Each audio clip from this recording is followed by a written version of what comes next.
Aló, buenas tardes. Buenas tardes con todos. En esta oportunidad, Cátedra Judicial se enorgullece en presentar una edición extraordinaria de sus habituales cátedras, y esta vez el tema es el COVID-19, post-mortem, entre la libertad religiosa y la salud pública. La exposición va a estar a cargo del abogado Javier Murillo Chávez. Como ustedes saben, este estado de emergencia, esta situación en la que estamos gracias a este virus COVID-19 que nos ha puesto a todos en muchos problemas, ha originado también otros tantos colaterales. Tal vez el principal efecto que está generando es el que está matando a las personas. Y en consecuencia lo que sucede es de que las personas que son allegadas, familiares de las personas que fallecen, como puede ser su formación cultural, sus costumbres, quieren enterrar a sus muertos. Desde muy antiguo, las sociedades humanas se han preocupado tanto de admirar la vida como de mostrar admiración ante la muerte.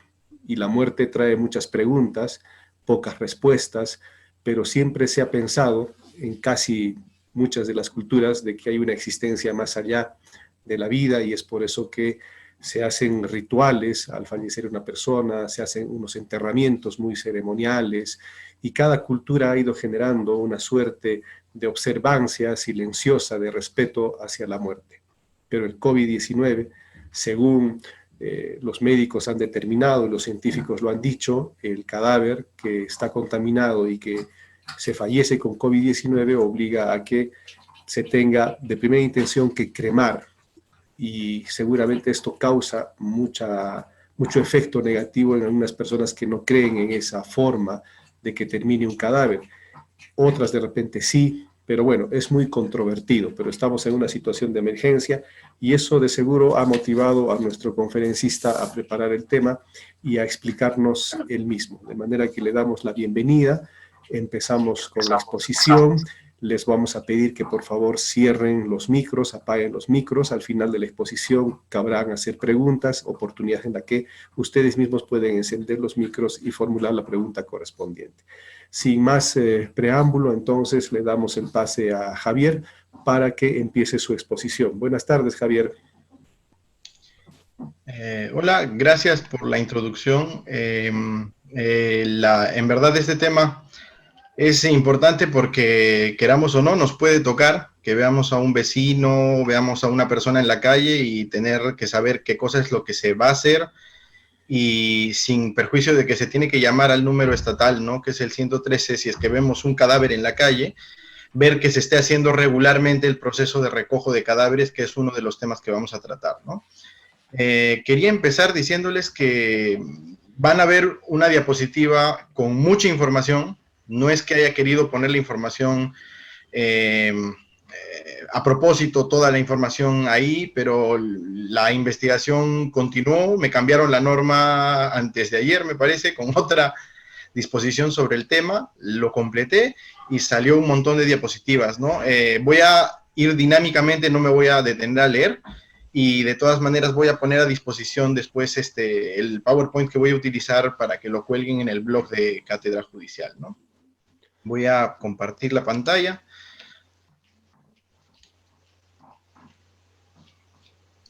Y comenzamos. Doctor Fernando, ¿me podría confirmar si es que se puede ver? Sí, ya se está viendo, se está viendo. Perfecto.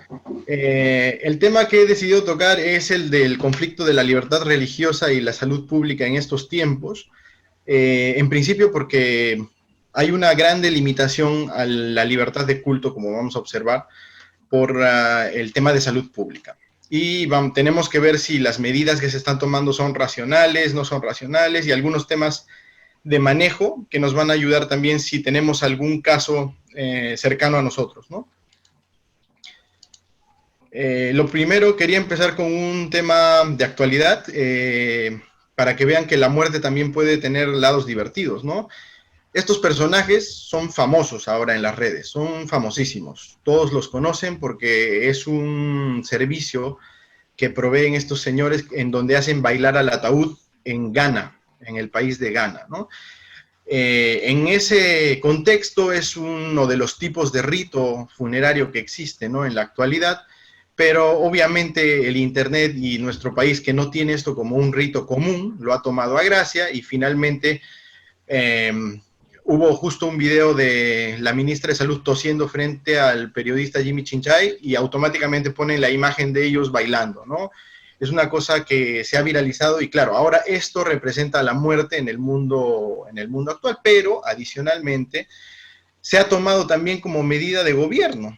Este es un cartel que se observa, no estoy seguro si en Brasil o en Portugal, porque el idioma es portugués, o puede ser otro país que utilice el portugués, pero es lo que dice es quédate en casa, si no, bailarás con esta gente, ¿no? Y es importante tener en cuenta esto porque aparte de las medidas de restricción en cuarentena, la muerte es un tema que ha alcanzado la norma y en el Perú no ha sido la excepción. Todo esto, la curiosidad nace a raíz de esta noticia, ¿no?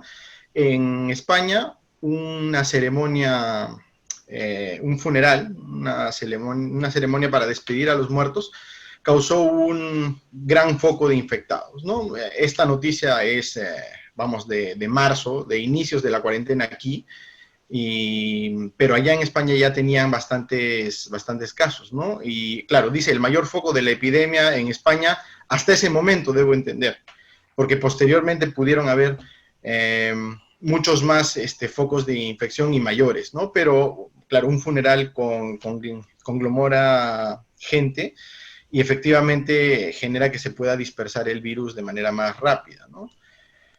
Entonces, entremos a hacer el repaso de la normativa sobre manejo de cadáveres relacionados al COVID en Perú, que se ha ido desarrollando hasta ahora de marzo a abril, ¿no? Esta es una línea de tiempo en donde observamos las normas que se han emitido. La primera norma es emitida 2 días después de haber recibido el primer caso, y es un documento técnico de atención y manejo clínico de casos de COVID, es decir, para uso en establecimientos de salud. Pero posteriormente, como vamos a ir viendo, ocurrieron casos que obligaron a la autoridad a emitir diversas normas, como vemos son 4, que son modificaciones de una sola, pero que obligaban a la autoridad inmediatamente a emitir nuevas medidas y cambios que precisaban, que adecuaban conforme a lo que iba pasando, ¿no? La norma 0 es esta que les comento que salió 2 días después del primer caso y nos indica simplemente a tomar en consideración aquí que el cadáver, como dijo el doctor Fernando, el cadáver tiene que ser cremado cuando hay un caso confirmado. De todas formas, tiene que ser cremado. Eso es lo que decía el documento técnico de manejo de los cuerpos, ¿no? Adicionalmente se señala, posterior en esta misma norma, pero no lo he puesto, que para hacer las pruebas, la necropsia y demás cosas con el cadáver que tiene confirmación de COVID, se tiene que hacer debajo del agua para impedir que salgan las esporas al aire y pueda contagiar al personal, ya sea del Ministerio Público o ya sea el personal clínico o el de medicina legal en los casos que intervienen ellos, o también el personal de los establecimientos de salud. Pero esta norma se vio desbordada también por la realidad, era la única que había cuando sucedió esto, ¿no? Esta noticia, cuando encuentran el cadáver de un hombre muerto en Miraflores, que estuvo toda la noche sin atención. Lo denunciaron por RPP y la verdad es que, claro, esto, entre comillas, se tomó pues como la salida de la ministra, ¿no? Después vimos que no era esto, pero esto salió inmediatamente, fueron, limpiaron y obviamente se reaccionó con normas. En principio salió el Ministerio Público a decir que ellos no tenían que intervenir, claro, porque en redes sociales, que es un aspecto que no muchos están viendo, otros sí, claro, salió inmediatamente el Ministerio Público a decir, ojo, yo no tengo que intervenir en este caso, la autoridad de salud es quien tiene que intervenir. Esto es un tuit oficial del Ministerio Público justo cuando hubo ese caso, ¿no?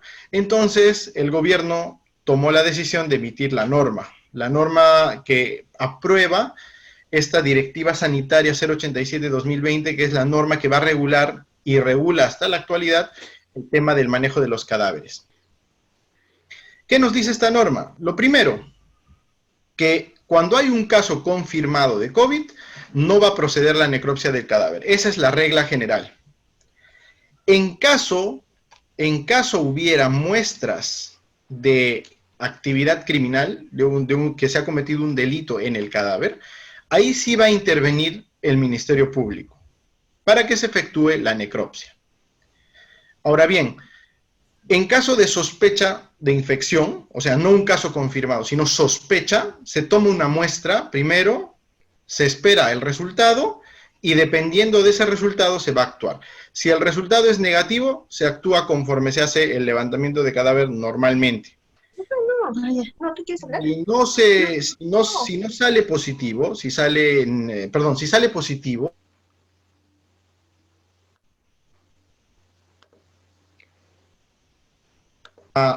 me silenciaron a mí también. Ya está bien, ya está bien, ya está bien. Ya, listo. Si es que sale positiva la muestra del cadáver, también se va a proceder como el primer supuesto, ¿no? Vamos a ver si hay signos criminales. Si no hay signos criminales, no actúa el Ministerio Público. Si hay signos criminales, actúa el Ministerio Público, ¿no? Es una excepción el uso de la necropsia en este caso, ¿no? Ahí pongo un ejemplo del asesinato de una persona infectada con el virus, con diagnóstico confirmado, pero asesinado por tercero, bueno, con signos de sospecha de ser asesinado por un tercero, ¿no? Puede ser por pánico, puede ser incluso un suicidio, ¿no? Inmediatamente tengo confirmación, no quiero contagiar a nadie y me mato, ¿no? O sea, esos supuestos están en la norma. Entonces, aquí tenemos justamente los supuestos que nos genera la primera norma, ¿no? Primero la duda, la muerte de la persona fallecida, pero con duda de infección, que tenemos dos casos, ¿no? Si hay sospecha de delito y con sospecha de delito. Y otros dos supuestos que son con diagnóstico positivo, pero difiere el momento en el cual tenemos la confirmación del diagnóstico positivo, en vida o cuando ya murió la persona. Este es el primer escenario. Persona con sospecha muere, se le toma la muestra para confirmar, se confirma que murió con esta enfermedad, se crema o se inhuma. Inhumación es enterrar, ¿ok? Entonces, o se crema o se entierra. El siguiente supuesto es cuando existe sospecha de un delito. La persona muere, la persona tiene síntomas, muere, no se le ha... Javier, un momento, Javier. Ya. Ya, existe la duda de la infección, pero existe sospechas de la comisión de un delito, ¿no? Tiene marcas, el cadáver o algunas señas en el lugar donde lo han encontrado. Entonces se toma una muestra para confirmar la enfermedad, se confirma que ha muerto por eso, necropsia y también... Necropsia, ¿por qué? Necropsia porque se tiene que observar si se cometió un delito o no, y esta parte la va a ver el Ministerio Público, como hemos visto. Pero finalmente el cadáver luego se crema o se entierra. Esto de cremar o enterrar, vamos a ver cuál es el procedimiento y cuál es uno u otro, o si se hace uno o solamente el otro, ahorita lo vamos a ver. Este es el otro supuesto, ¿no? Se le confirma en vida que tiene COVID. La persona tiene síntomas, se le hace la prueba y se le dice, tienes COVID, ¿no? Muere la persona, inmediatamente cremar o enterrar. ¿Qué sucede en este caso? Y este es el supuesto de la persona que murió en Miraflores, aquí en Lima. La persona tenía síntomas, se le hizo la prueba, pero antes de recibir el resultado se murió. En ese caso, es un caso específico que apareció pues, ¿no? en la realidad. El diagnóstico positivo se le dio el mismo día, pero pudo haber sido después. Igual se procede a la cremación o al entierro. Aquí ya no hay necropsia ni nada, ¿no? Entonces, pasemos al segundo aspecto que nos da la norma, que es ¿se crema o se va a enterrar el cadáver, ¿no? La regla inicial decía que el cadáver se va a cremar. a excepción de los lugares donde no hay crematorio en donde se debe enterrar. Esa es la regla que había hasta marzo de 2020, hasta 22 de marzo de 2020. Pero, gracias a que se tenían que aclarar algunas cosas, se emiten estas dos otras normas que hablan también de estos supuestos de manejo de cadáver. Y tenemos primero que se habla nuevamente de la necropsia, ¿no? En este caso, la norma 2 del 4 de abril señala que en el caso que han fallecido con el virus, con el COVID, o en un caso sospechoso, no va a proceder la necropsia, ¿no? Hasta ese momento estaba todo idéntico. Sin embargo, se añade también, lo que también ya se había dicho en la norma 1, es cuando el Ministerio Público evidencia un acto criminal en el cadáver, quien dispone y autoriza la necropsia es ellos, ¿no? O sea, el Ministerio Público se mantiene de que solo va a intervenir cuando existan señas de acto criminal. ¿Por qué se ha hecho esta diferenciación entre casos de pacientes fallecidos con el virus y casos sospechosos? Porque a partir de esta norma, lo vamos a ver luego, se toma todo como caso sospechoso. Estos son los supuestos que nos deja la norma, ¿no? La muerte de la persona fallecida con sospecha de COVID o con diagnóstico de COVID y la muerte de persona con COVID o con sospecha, pero con adicionalmente muestras de un posible delito. En el primer escenario tenemos la persona confirmada con el virus o la persona con diagnóstico dudoso que muere, igual se le crema o se le entierra, ¿no? Pero como vimos en la norma 1, la cremación es la regla y la inhumación es la excepción. Y el otro supuesto, que es cuando existe sospecha de comisión de un delito en donde muere una persona que tenga sospecha o está confirmada con COVID y se hace la necropsia y luego, posteriormente de la investigación, la toma de muestras, fotografías y demás por parte del Ministerio Público y el Instituto de Medicina Legal, se crema y excepcionalmente se va a enterrar. Entonces ya lo simplifica más y esto también se debe a que en esta norma, en la norma 2, todos los casos se toman como casos sospechosos. Es decir, ya no va a haber esto de la toma de muestra para que intervenga, no. Todos son casos sospechosos y todos entran en el mismo costal. Ahora bien, ¿quiénes son las autoridades encargadas? El gobierno pone a cargo a todos, al Ministerio Público y a las autoridades sanitarias. ¿Por qué? Porque en este caso, toda muerte sospechosa de COVID, como ven en el 11A, debe ser manejada como un caso confirmado, siguiendo las estipulaciones. Entonces, mejor primero tratamos todo como sospechoso para impedir la propagación del virus y lo va a ver y se van a repartir las competencias entre el Ministerio Público y la autoridad sanitaria en cada caso. Pero hay más reglas, ¿ah? Aquí en la norma 2 también se agrega esta restricción del acceso a los cadáveres, que es el motivo de la charla. Los familiares directos podrán asistir durante el procedimiento de servicios funerarios con cadáveres o casos sospechosos, no excederán de 2 personas en la cremación y 5 en el entierro. Es la primera restricción que se hace, ¿no? Acá también se señala, ¿no? Para la inhumación, que es el entierro o la cremación, se necesitará ciertos documentos, ¿no? Documento nacional de identidad, ¿no? Con la norma 3, aquí, lo que se añade es el carnet de extranjería, porque en la norma 2 se habían olvidado de los extranjeros muertos en el Perú.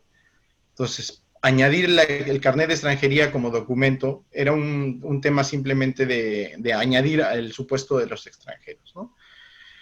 Y este es el procedimiento que se ha aprobado mediante anexo número 1 de la norma 2, que señala, ¿no? Cuando hay un cadáver fallecido por el COVID o sospechoso del COVID, se va a colocar en ataúd, llevar a crematorio y cremar el cadáver sin sacar de la bolsa, o el supuesto segundo, que es si no hay crematorio, se va a enterrar inmediatamente en cementerio de jurisdicción distrital o provincial y no se permite trasladar el cadáver fuera de la provincia donde ha ocurrido. Sobre la cremación, nos señalan que la regla general debe ser cremar y se hará entrega de las cenizas a los deudos que así lo soliciten, solo si lo solicitas, ojo, los cuales tendrán acceso solo hasta 24 horas posteriores a la cremación. Esta es la regla para la cremación en esta norma a 4 de abril de 2020.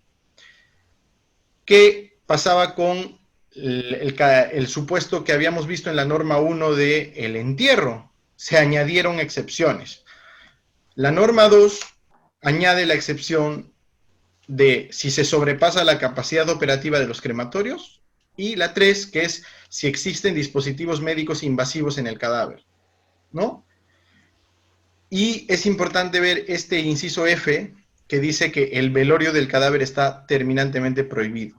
O sea, es una restricción total, no se puede velar el cadáver, sea cremado, sea, o sea, la urna con cenizas no se puede velar, ni tampoco el cadáver en el féretro, en el ataúd. Pero la excepción crece, ¿no? Hay 3 excepciones ahora. Finalmente, la norma 3 también crea este equipo humanitario de recojo de cadáveres, ¿no? Que es formado por un grupo de personal, ¿no? De trabajadores de salud, médico cirujano, trabajadores de salud ambiental, personal de apoyo y un chofer, que son las personas que son encargadas por parte de la autoridad sanitaria para recoger cadáveres cuando mueren fuera de un establecimiento de salud.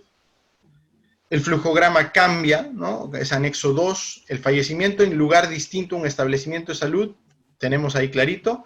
La Policía Nacional acordona el lugar, comunica tanto al Ministerio Público como a este equipo humanitario de recojo de cadáveres. El primero en actuar va a ser el Ministerio Público. Va a determinar si existe sospecha criminal o si no existe sospecha criminal.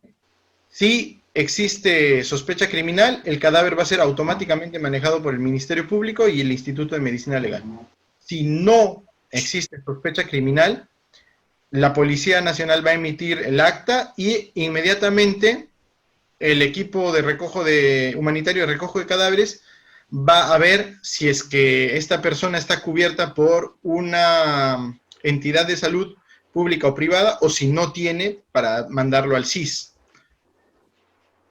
Luego tenemos lo que ya habíamos visto, que es se coloca el cadáver en bolsa hermética, todo, servicio funerario contratado por la entidad de salud, recojo y traslado del cuerpo en ataúd, y se realiza la cremación o la inhumación según la directiva que habíamos visto. Regla general, cremación, 3 supuestos de excepción de inhumación. Ahí está, sin velorio, ninguno de los dos, solo se permite 5 familiares directos en el entierro y 2 familiares en la cremación. Pero, nuevamente, y esta es la noticia que hizo que se cambie la norma y que me hizo cambiar la presentación entera que ya tenía preparada, sucedió hace 5 días, sí, 5 días, en que el ministro de Salud dijo, ojo, los crematorios van a terminar todos llenos, vamos a terminar en una cola de cadáveres por cremar, así que cambiemos la regla porque no somos un país con muchos crematorios. Solo tenemos 14 en el país, según la noticia, ¿no? Entonces se emite la norma 4, que hace que la decisión recaiga en los familiares directos, ¿no? Familiar directo elige entre cremar o inhumar. Le dejan la decisión a los familiares. Se deroga la parte que hablaba como excepción del entierro y se genera un supuesto específico que va a regular toda la materia respecto a la cremación y la inhumación.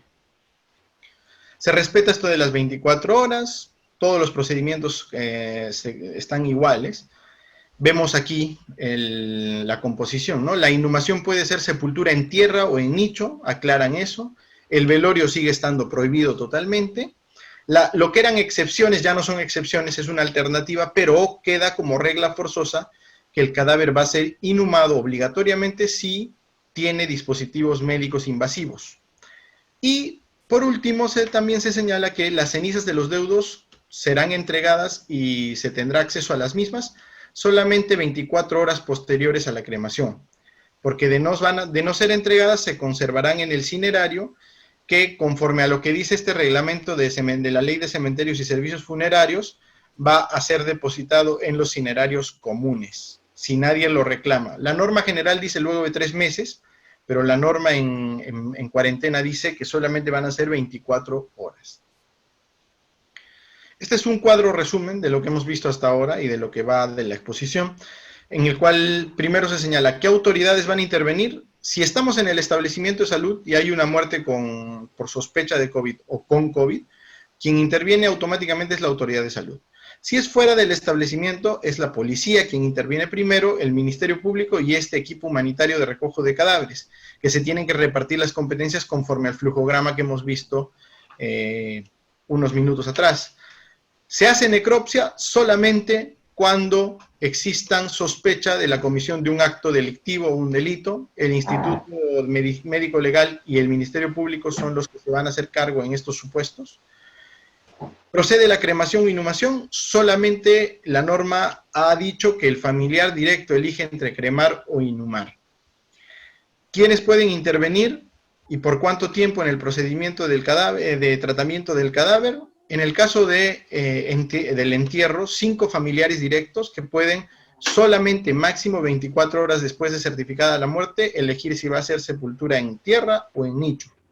En el caso de cremación, solamente 2 familiares directos, máximo 24 horas después de certificada la muerte, van a tener que recoger los restos 24 horas después de la cremación, o si no, van a ser colocados los restos en el cinerario común. Y finalmente, ¿se puede velar el cadáver con sospecha de infección de COVID? No, está totalmente prohibido. La norma impide la realización de velorios de cadáver, ¿no?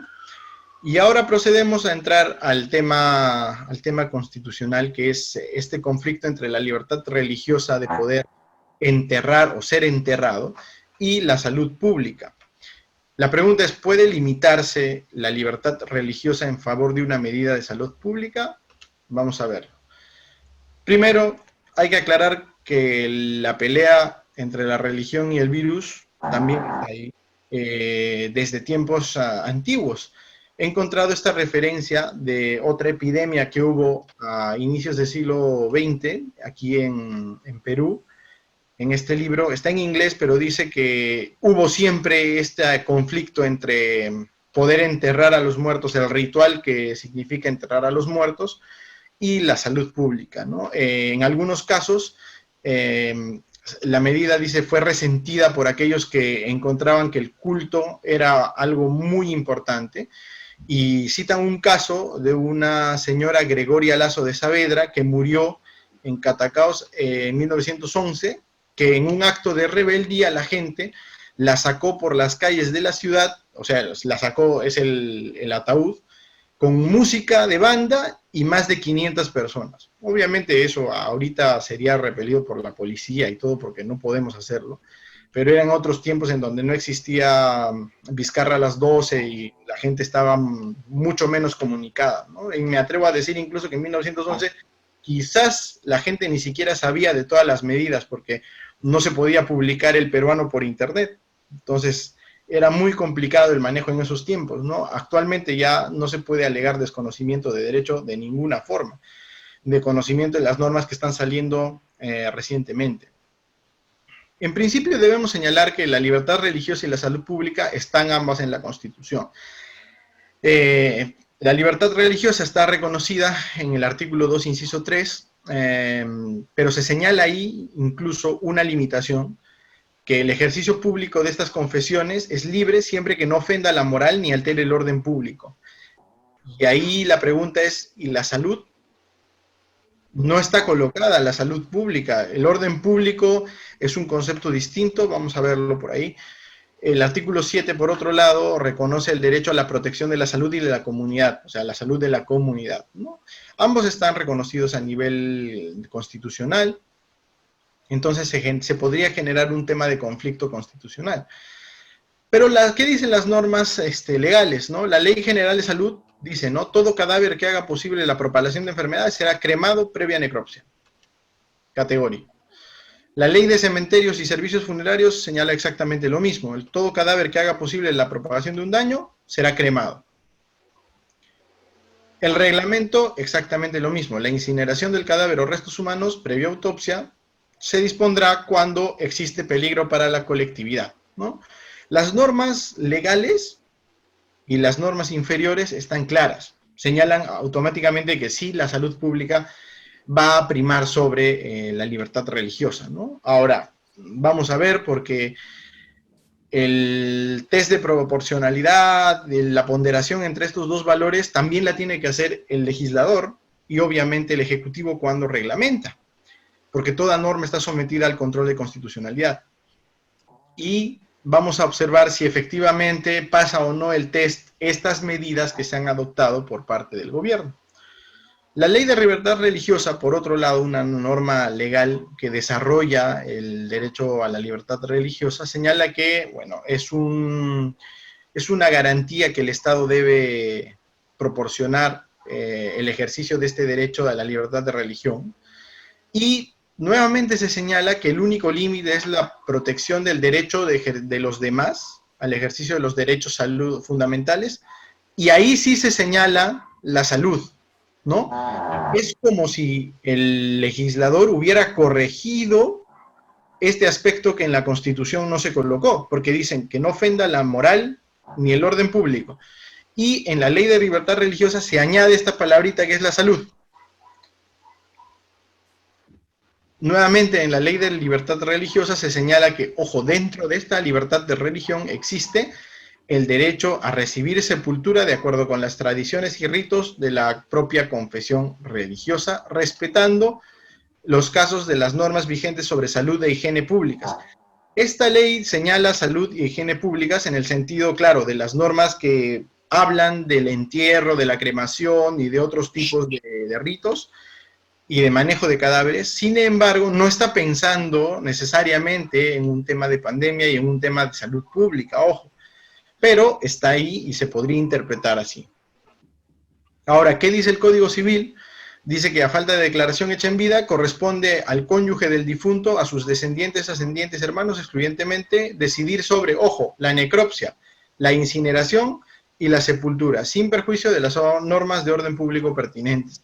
¿Por qué es importante esto? Porque, como vamos a ver a nivel procesal, si es que existiera un tipo de reclamo que quiere hacer la persona o los familiares, claro, hay un problema ahí con un casito que hubo en Perú, en donde se reclamó vía habeas corpus un cadáver. Lo vamos a ver más adelante. Bueno, sentencias acerca del derecho a la salud tenemos varias. He seleccionado unas cuantas que señalan precisamente el tema de la condición de derecho que no solamente protege a la persona, sino también a la colectividad. Esta es una. Esta es otra, ¿no? Que es el derecho a que se le asignen medidas sanitarias y sociales relativas a la asistencia médica, ¿no? Solidaridad de la comunidad, ¿no? Solidaridad de la comunidad también implica entendimiento de que los derechos o algunos derechos van a tener que limitarse. Por otro lado, sentencia del Tribunal Constitucional sobre la profesión religiosa, ¿no? La profesión religiosa incluye el derecho a practicar los actos de culto, de rito, dentro de los cuales está el entierro. Otro es, ¿no? Este es un voto de los vocales Ledesma y Sardón en un caso específico donde señalan, ¿no? El derecho a sepultar los muertos y preservar las tumbas son exigencias cuya interrupción por terceros puede simbolizar subestimación y hasta menosprecio de la forma de vida. Solo valores lo suficientemente poderosos deben justificar la intervención en tal ámbito personal y, en efecto, este caso era un caso en donde se solicitó que no se proceda con la exhumación. En un caso me parece, de reconocimiento de paternidad, no estoy muy seguro, pero claro, esto sí es totalmente analógico a lo que sucede, porque es, oye, si no me permites sepultar a los muertos, puedes estar chocando con una libertad que es la libertad religiosa, ¿no? De una persona. Y señalan incluso personas que están a favor de defender, bueno, vocales que están a favor de defender este derecho a la libertad religiosa, señalan, ojo, existe la posibilidad de limitar, y lo hemos visto en las otras normas, ¿no? Aquí les he traído también un caso del Tribunal Constitucional colombiano muy interesante. Es el caso de un estudiante de medicina que por una enfermedad se le tuvo que amputar una pierna, y él peleó ¿Por qué? Porque según sus creencias religiosas, él tenía que enterrar la pierna amputada. Y, claro, los establecimientos de salud en Colombia no querían darle la pierna porque asumían que la pierna era un desecho, bueno, el término técnico no lo tengo, pero un desecho biológico, una cosa así. Y el tema era, ojo, pero la libertad religiosa en este caso debería ser respetada, ¿no? O sea, es lo que acá no se tomó tanto como libertad religiosa, el Tribunal Constitucional colombiano lo tomó como libertad de conciencia y la protección de la salud pública. ¿Por qué? Porque los establecimientos de salud decían que el hecho de darle la pierna amputada a un paciente ponía en peligro la salud del resto de gente, ¿no? Del personal, de su propia familia, ¿no? La diferencia con el caso que estamos analizando es que el demandante va a ser una persona viva que ha sufrido una amputación, ¿no? No es el caso de familia de una persona que ha muerto. En primera instancia se declara infundada, pero en segunda instancia se declara fundada. Bueno, en segunda instancia es el Tribunal Constitucional declara fundada porque la pierna no representaba un peligro para la salud. Se demostró en el caso que no representaba un peligro para la salud, ¿no? Y lo único fue que la pierna ya había sido cremada en este caso, no la habían dejado enterrar, ¿no? El tribunal señala que, ojo, proteger el derecho a la libertad de conciencia, adoptando medidas razonables que eviten igual someter al riesgo el peligro a la salud pública. Era una advertencia a otros establecimientos, a otras entidades, para que tomen en cuenta que se tenía que respetar también la libertad religiosa incluso en este ámbito, ¿no? Un dato interesante de esta sentencia es que se cita el Código de Derecho Canónico, que señala que la Iglesia aconseja vivamente a que se conserve la piadosa costumbre de sepultar el cadáver de los difuntos. No prohíbe la cremación, pero por razones que no sean contrarias a la doctrina cristiana, ¿no? Debemos recordar que no somos, bueno, los católicos cristianos no somos la única religión, ¿no? Existen otras religiones en donde de repente tienen prohibiciones mucho más severas y en donde se considera que la cremación no les permite pasar a otro ámbito espiritual que se les ha prometido, ¿no? Yo no conozco mucho de otras religiones, pero puede ser que se tome así. Para una persona es algo muy, muy fuerte, quizás el tener que ser enterrado. Tenemos otra sentencia del Tribunal Constitucional, ya también español, que señala el caso de una paciente de un aborto terapéutico, es decir, que el feto no iba a ser viable, en donde, claro, ella solicitó que le den el cadáver de su hijo, ¿no? Para enterrarlo. Y en este caso, bueno, sí, España tiene un poquito más desarrollado lo que es el Estado laico, y efectivamente el Tribunal Constitucional dice, ojo, aquí la demandante no ha pedido para nada el derecho a la libertad religiosa. Lo que ha pedido es la libertad de intimidad. Y en este caso, claro, no se alegó razones religiosas. Efectivamente, la paciente no dijo que era atea, pero no alegó la libertad religiosa. Y en este caso, el Tribunal Constitucional Español dijo, ojo, incluso cuando se diga que hay un determinado tiempo de gestación para que se inscriba una persona en el registro, eso no significa que hay prohibición de entregar los restos de una criatura para enterrarla, ¿no? En este caso también el Tribunal Constitucional Español señala, tenemos que entregar para respetar, en este caso, la libertad de intimidad. Si no era la religiosa, entonces la de intimidad. Pero ojo, dicen, la libertad de religión también, y con más razón, porque eso es una creencia que no se debe, en la cual no se debe intervenir. Y esta sentencia del Tribunal Constitucional Español es muy interesante, porque hace un resumen de todas las sentencias del Tribunal Europeo de Derechos Humanos acerca del tema de la libertad religiosa y la excepción de conciencia, ¿no? Que es, como vamos a ver, la objeción de conciencia es justamente oponerse a un deber legal por convicciones morales o religiosas.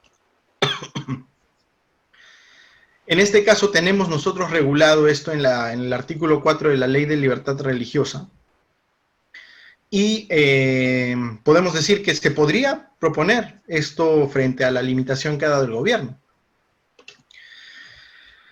¿Y cómo se haría para proceder en un caso de análisis? En este caso, se presente un reclamo judicial. Tenemos ahí un tema previo, ¿no? La vía es el habeas corpus o una acción de amparo. Tenemos un caso emblemático de 2003 en el cual se pide un habeas corpus para un cadáver. Y ojo, el demandante era la persona fallecida. En este caso, claro, el Tribunal Constitucional se vio en un dilema total porque dijo, oye, tengo un demandante que está muerto, el habeas corpus se puede interponer por persona distinta al que se tiene retenido, que tiene limitada la libertad, pero dijo, yo esto lo tendría que declarar improcedente, pero sé que la situación es dramática. Y señala, ¿no? La vida es condición necesaria para titularizar el derecho fundamental y no pueden ser los difuntos titulares de derechos fundamentales. Y señala, ¿no? Conociendo esto, he ponderado la dramática situación de tutela de los derechos y por iura novit curia lo llevo a que sea un amparo y entrego el cuerpo. Eso es lo que señaló el Tribunal Constitucional.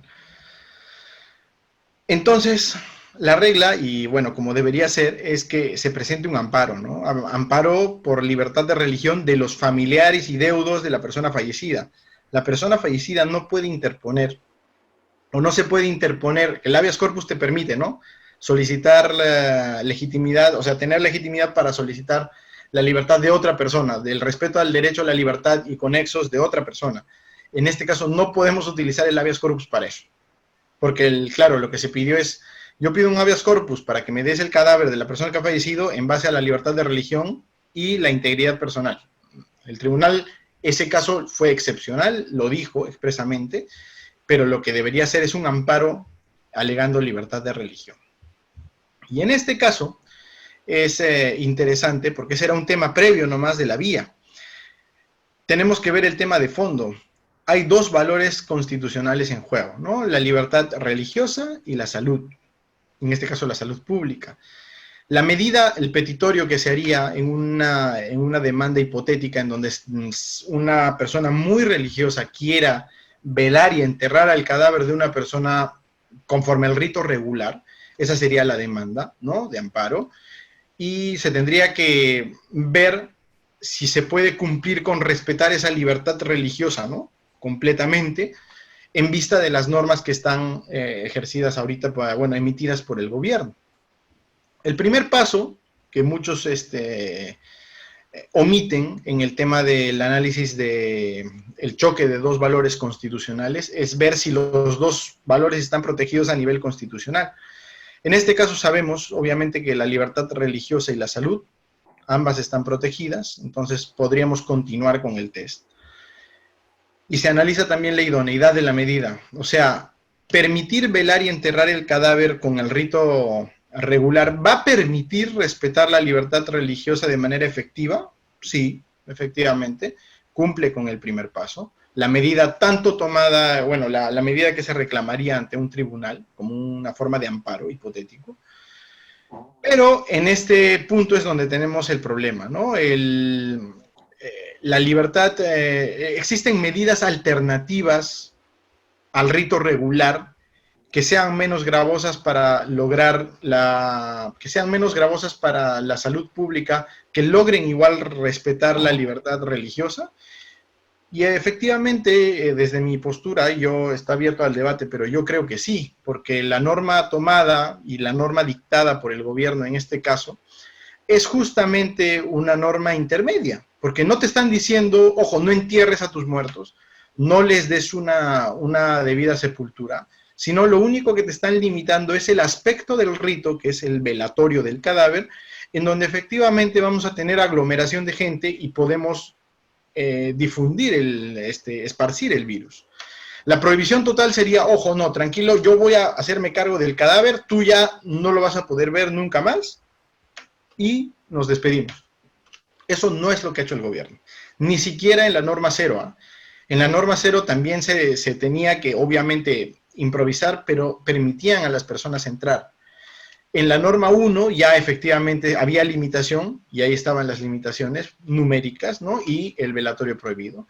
Pero tampoco podemos irnos al otro extremo que se habla de la libertad total, ¿no? La libertad total tampoco podía ser, porque efectivamente tenemos que ver que el aspecto del velatorio sobre todo, y los entierros que son como son en nuestro país, iban a esparcir el virus. Y como hemos visto en otros países también, como en España, obviamente la aglomeración de gente genera nichos de contagio. Entonces, la medida tomada por el gobierno en esta norma de manejo de los cadáveres nos parece ponderada, ¿no? Es una medida menos gravosa, alternativa a la prohibición total y a la libertad total. Es una medida media. Y como señalo ahí, la prohibición de reunión de las personas no trae riesgos por exponer mucho el cadáver, sino por la aglomeración de gente. Ahora el tema es, ¿qué sucedería si se solicita mediante un amparo la medida distinta a la que está en la norma? Es decir, ojo, yo voy a hacer mi rito, mi velatorio, pero yo, pues, la persona que es capaz, voy a alquilar un auditorio, voy a poner señalización y voy a pedir a los deudos que estén un metro separado del otro. Yo los voy a traer en automóviles al local para que se despidan de su familiar. Y voy a tomar todas las medidas, gel, mascarillas, todo. Eso se tendrá que analizar caso a caso, porque ya no nos encontraremos en el supuesto de la norma, sino un poquito más hacia la libertad, ¿no? Y entonces, en ese caso, tendrá que analizarse de acuerdo al petitorio que se haga al juez constitucional, porque conforme he podido observar, está habilitada una vía para interponer habeas corpus y amparos dentro de pandemia, ¿no? Al menos en Lima, la Corte Superior de Lima ha habilitado correos electrónicos institucionales para interponer acciones urgentes y medidas urgentes, ¿no? Y finalmente quería finalizar con esta imagen para decirles, pues, que nosotros los abogados estamos haciendo lo que podemos, pero los médicos son los que están en la primera línea de combate y se merecen todo nuestro respeto y apoyo. Muchas gracias. Gracias, Javier. Dejas de compartir tu pantalla de repente para dar lugar a las preguntas. Sí. Bien, ahí estamos. Agradeciendo una vez más a Javier su exposición sobre este tema delicado, el tema de la salud pública, aparentemente en contradicción con la libertad de culto, que significa que los familiares tengan el derecho de enterrar a sus personajes fallecidos. Si alguien desea hacer alguna pregunta, lo único que tiene que hacer es prender su micro y formular la pregunta.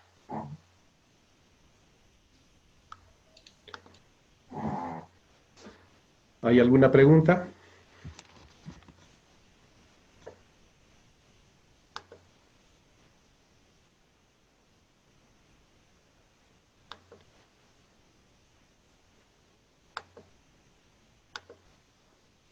Creo que no hay ninguna pregunta, Javier. ¿Alguna pregunta sobre el tema? Aló, doctor Fernando. ¿Sí? Doctora Dafne, ¿cómo está, doctora Dafne? Doctor, buenas tardes, felicitándolo al doctor Murillo por la exposición. Y bueno, se me viene a la memoria que en radioprogramas del Perú siempre nos tienen al día y se dice de que ahora todo es ponernos al día sobre COVID, ¿no? O todo gira alrededor de COVID, por eso va el agradecimiento al doctor Javier Murillo, porque justamente estamos en tiempos de COVID y hay que abordar los temas en COVID. Quería preguntarle al doctor Javier, en cuanto a este equipo humanitario de recojo de cadáveres, se dio ciertamente a consecuencia de que una persona que vivía sola en un departamento de Miraflores había fallecido, ¿no? Y a raíz de eso es que se han implementado los protocolos. Pues yo le quería preguntar al doctor, ya que se dice que nuestra forma, nuestro comportamiento va a cambiar totalmente a partir de este virus, él considera de que estos cultos religiosos, nuestras costumbres de enterrar, en la forma como enterramos a nuestros difuntos, familiares, etcétera, cercanos o no cercanos, ¿cree que terminada la cuarentena vamos a volver a esa normalidad? ¿O es que acaso vamos a seguir con estas normas que, como he explicado, se restringen, creo, a la presencia de 5 personas, 2 personas, o aumentar el número de personas que asistan al funeral? O sea, ¿no?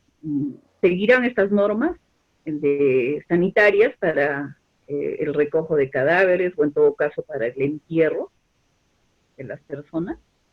Seguiremos manteniendo todas estas restricciones, levantada la cuarentena. Javier, puedes contestar.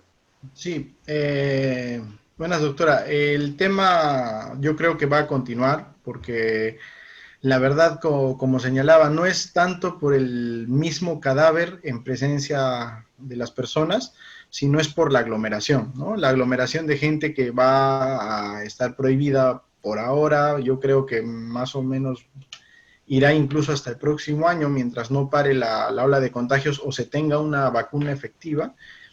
Y no solamente va a cambiar el procedimiento del rito, ¿no? Y quizás la autoridad, la más alta autoridad de cada uno de cada una de las religiones pueda emitir un proceso distinto, ¿no? Para poder realizar los ritos, ¿no? Porque la verdad es que si el Papa Francisco, por ejemplo, en los católicos cristianos emite un procedimiento para realizar el rito de una manera distinta, quizás, claro, sin la aglomeración se pueda realizar, ¿no? Además que también ya estamos viendo supuestos distintos, por ejemplo, se está solicitando el derecho al último adiós, me parece, en Europa, que es permitir colocar una tablet o un celular a los parientes mayores que están siendo llevados a las unidades de cuidados intensivos y que ya sospechan de que puede pasar, para que se despidan de sus familiares a distancia, ¿no? Entonces, no solamente los ritos, sino muchos de los supuestos que tienen que ver con la muerte van a tener que cambiar por lo pronto, ¿no? No estoy seguro también si se aumentará los procesos de eutanasia en los países en donde se permita, ¿no? La gente que no quiera sufrir, y todo eso va a cambiar, y yo creo que, bueno, al menos las restricciones para la libertad religiosa va a continuar por lo pronto y en adelante, ¿no? Gracias, doctor. ¿Alguna otra pregunta, alguna participación? Doctor Fernando. Sí, le escuchamos. Soy Katia Virto. Dime, Katia, pregunta. Yo tengo 2 inquietudes. Una primera, en una de las diapositivas está referido al tratamiento especial de cadáveres cuando tienen dispositivos médicos invasivos o algo así, es que leí, quería que me aclarase en ese tema. Eso por una parte. Y la otra pregunta relacionada a lo que acaban de mencionar, el tema, por ejemplo, de los ritos religiosos antes de la muerte, ¿no? Por ejemplo, la extrema unción, ¿no? De que también el enfermo que se siente terminal que porta el COVID, ¿no? Que pudiera desear recibir ese sacramento por su fe religiosa que profesase. Si tenemos algún antecedente, un amparo que se hubiera estado planteando o algo por el estilo. Esos 2 aspectos, doctor Javier, por favor. Sí, a ver, vamos por partes, que el segundo no lo entendí muy bien, pero el tema de los aparatos invasivos es, por ejemplo, personas que tienen una placa de acero dentro del cuerpo debido a una operación previa, o los bypass electrónicos en el corazón, ¿no? Entonces, cuando uno introduce un cadáver de una persona que ha fallecido con COVID, con estos aparatos o placas o elementos que no son de parte del cuerpo humano pueden generar algún efecto en la cremación, es lo que yo entiendo técnicamente, ¿no? Entonces, por eso es que la norma dice forzosamente vamos a tener que enterrar, porque una cirugía a un cadáver que tenga estos elementos puede también significar otro aspecto que no se debe hacer en el cuerpo de los familiares, ¿no? Porque destruir el cuerpo para sacar una placa que tenga en algún lugar del cuerpo el paciente para poder cremarlo puede ser invasivo. Entonces dicen, ok, mejor nos evitamos el tema porque eso significaría desfigurar el cadáver, ser mucho más invasivo en el cuerpo de la persona que ha fallecido, ¿no? Para evitar esa aflicción a los deudos, yo presiento que se introduce el tema forzosamente al entierro, ¿no? Y la segunda parte de la pregunta, perdón. Javier, la segunda parte está orientada al derecho que tiene la persona que sabe que va a fallecer o que de repente ya no tiene posibilidades y está consciente aún y pide la presencia de un sacerdote. Ok. Sí. Claro, como señalaba, o sea, yo solamente conozco también la extremoción de los muertos, ¿no? Que es un sacramento que hay en la religión católica cristiana, que efectivamente se puede dar, y se puede dar también por medios como el que estamos utilizando ahorita, ¿no? Lo que debería pasar es que las altas autoridades religiosas en cada una de las religiones que existen deberían tratar de emitir también sus procedimientos en vista de esto, ¿no? Porque hay muchas noticias de, religiosos que van a comunidades a entregar alimento y demás, cosas que normalmente se hacen y la iglesia hace, ¿no? Las distintas iglesias hacen, pero que se tiene que regular, ¿no? Los sacramentos, que es una parte efectiva de los ritos religiosos, se tienen que regular de otra manera distinta. Tendría que salir, para mí sería, por ejemplo, importante que salga el Papa Francisco y diga, se puede hacer uso de los elementos tecnológicos para dar este sacramento, ¿no? Pero en principio no está prohibido, y en realidad me parece que algunos centros de salud cuentan incluso con capilla, los que tienen parte del servicio compartido con los religiosos, tienen un servicio, no se le va a impedir, yo no vería el caso, y no se ha visto todavía en el mundo hasta donde lo que he investigado, un caso en donde se le haya impedido al padre, al pastor, ingresar a efectuar uno de estos sacramentos y ritos, ¿no? Bien, ¿alguna otra pregunta? Doctor Fernando, buenas noches. Doctor Javier, buenas noches. Una exposición bastante interesante, la verdad, porque de una u otra manera nos ayuda, digamos, a tener mayor conocimiento sobre estas normas que en realidad no están muy habladas en televisión. La primera pregunta es, en realidad una duda en cuanto a la sentencia, donde hay una opinión de la vocal Ledesma y también de Sánchez Ardón. El tema es sobre la libertad de religión y entierro, me parece. No la escuché muy bien. Y la segunda pregunta es una opinión personal de usted, doctor Javier, acerca de si existe la posibilidad de que haya un acceso o una discusión sobre lo que es la eutanasia en el Perú. Eso sería todo. Muchas gracias. A ver, en el caso de la sentencia donde está este voto, es fundamento de voto en realidad de los vocales Ardón y Ledesma, es un caso de exhumación, me parece, era que tenían que desenterrar un cadáver para una muestra de paternidad, me parece. En este caso, lo único que hacen estos dos vocales es profundizar en el desarrollo del derecho a la libertad de religión y decir que, ojo, esto no es una cosa tan sencilla, porque en realidad inmiscuirse en algo como desenterrar un cadáver es algo muy fuerte, ¿no? Es algo que va mucho más allá de una medida que toma un juez o ordena un juez para efectuar una prueba. En este caso va al aspecto más íntimo de la persona y efectivamente esto afectaría en algún caso la libertad de religión, ¿no? Específicamente la libertad de sepultura, de la facultad de recibir sepultura que regula la ley de libertad religiosa. Y sobre el otro tema de la eutanasia, el tema va a complicarse cuando ya... No creo que sea un ámbito de discusión, al menos normativo, emitido por el gobierno, el tema de la eutanasia como norma.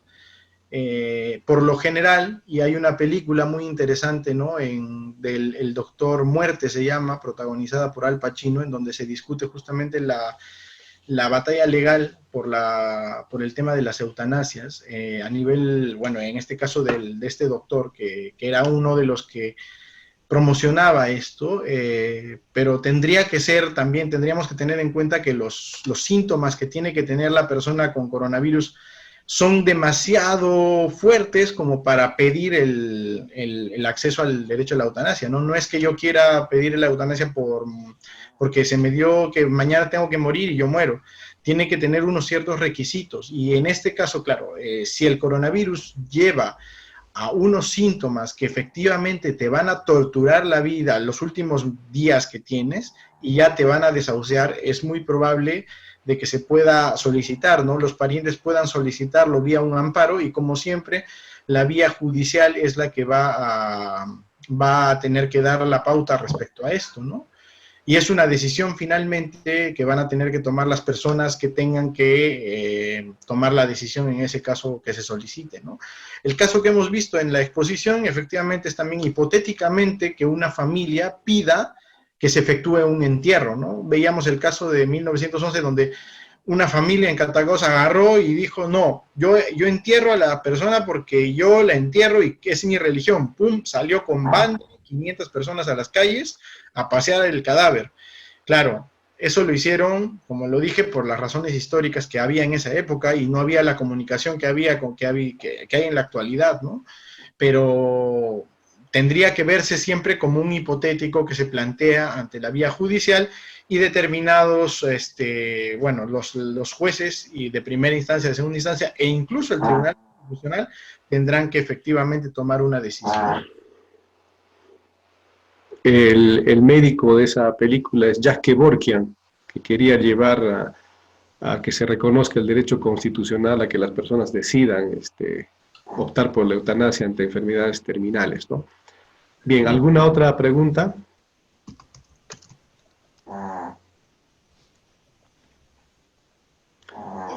Doctor Fernando, doctor Javier, buenas tardes. Sí, pregunta Giseli. No Giseli Delgado. Sí, sí, doctor.